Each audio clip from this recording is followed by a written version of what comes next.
All right, guys, doing a little quick video on a 1960 Mercedes 190 SL that I've owned for, 2 years and 2.5 years, Mike, probably. So I buy this car locally. The car is all there. It's all put together. Could have sold it like it was, made a decent little return, but I was like, you know what? Let me fix this up.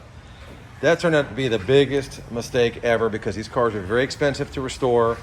And once I started getting into it, it was like, okay, if I do this, I may as well do that. Well, if I do that, I may as well do this. So I wound up taking this car completely apart, full paint, lots of new chrome, lots of replated chrome, engine bays done, undercarriage is done, tires, wheels, complete interior. I just went off on it. So next thing you know, I'm in this car deep. Sold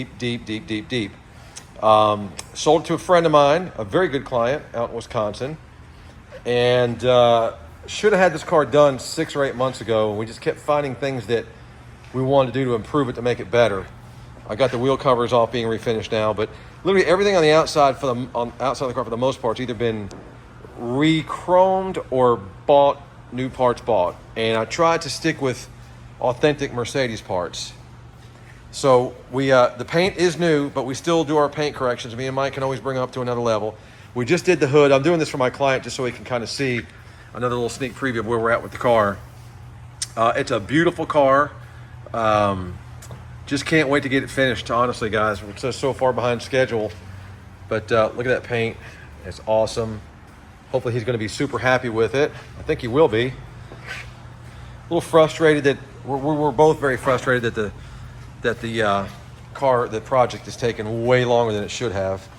But like I said, when you run into issues, you either do it right or you don't do it at all. That was my mindset on this car. It's not a $20,000 car. This is a very expensive 6-figure car.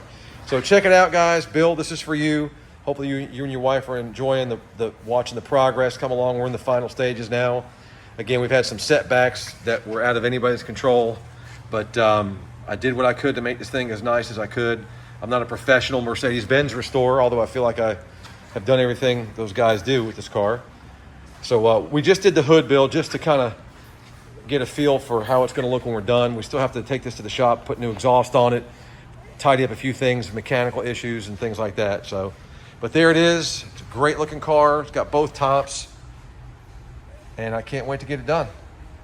Check it out, guys. Let me know what you think. Take care.